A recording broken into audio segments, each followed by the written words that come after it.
আপনাদের ঘরের সন্তান ঘরে ফিরেছে। এই গৌর আর লন্ডন আমেরিকা কানাডার সন্তান নয়, এই গৌর হচ্ছে বাঙালির সন্তান। এই গৌর লন্ডন আমেরিকা কানাডা ফ্রান্স ইটালিতে জন্ম নেয় না। জন্ম নেওয়ার কথা ছিল আমাদের সিলেটে, কিন্তু যখন আমাদের ভক্তি দূর হয়ে গেল, ভক্তির দ্বারা ভগবান উদয় হয়।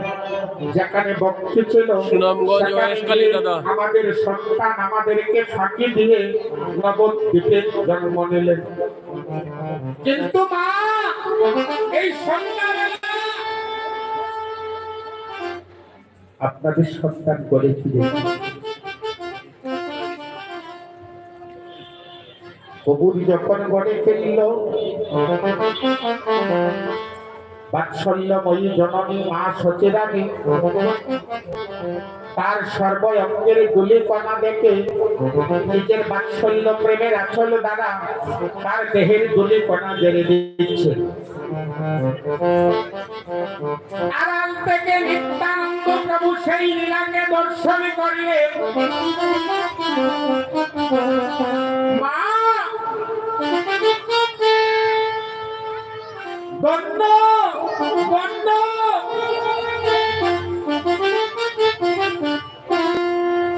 জন্য তোমার এখনো বাৎসল্য প্রেম, যার চরণের ধূলিকণা বাবার জন্য স্বর্গের দেবতারা অপেক্ষা করে, যার চরণের ধূলিকণা পাবার জন্য ৬০,০০০ মুনি ঋষি তপস্যা করে, তুমি পেয়েও সকলে ধূলিকণা জেনে ফেলে দিচ্ছ। তোমার এহেন বাৎসল্য প্রেম। এমন প্রেম না হলে কি কুলপতি ভগবানকে পুত্র রূপে লাভ করা যায়?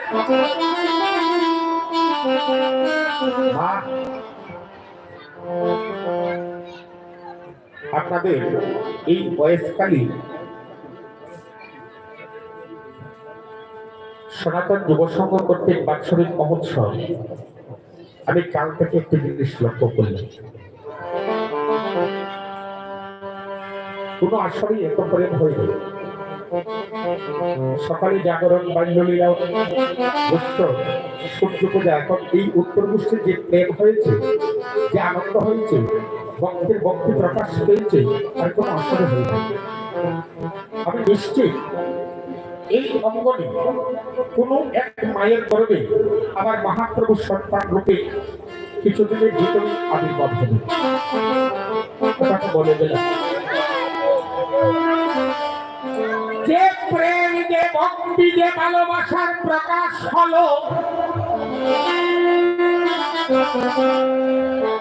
আমার মনে হচ্ছে আপনাদের ঘরের সন্তান সেই বুড়া কাকু অত্যন্ত আচার্য যেভাবে গৌরীকে এনেছিলেন, আজ মহাপ্রভু কৃপা করে কোন মায়ের গর্ভে একজন কৃষ্ণ ভক্ত সন্তান অচিরেই এই এলাকায় জন্ম দিবে। মা সতী রানী নিজের বাৎসল্য প্রেমের আচলে দ্বারা সন্তানের সর্বঙ্গের ধূলিকণা জেনে দিচ্ছেন। নিত্যানন্দ প্রভু দর্শন করে বললেন, মা সকল ধূলিকণা জেনে দাও, কিন্তু মা একটাই অনুরোধ, তার চরণ গলিয়ে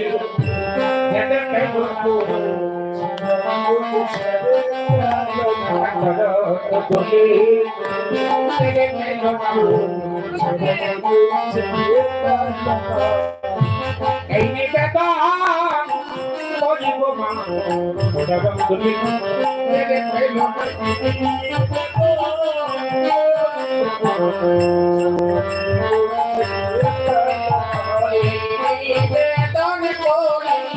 মা, চরণ গলিয়ে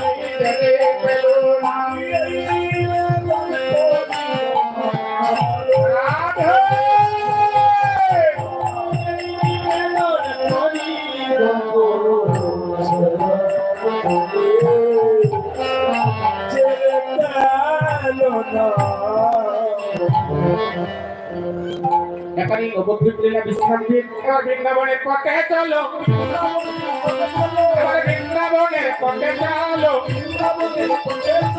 রাধা নামের ধ্বনি করে বৃন্দাবনের পথে চলো,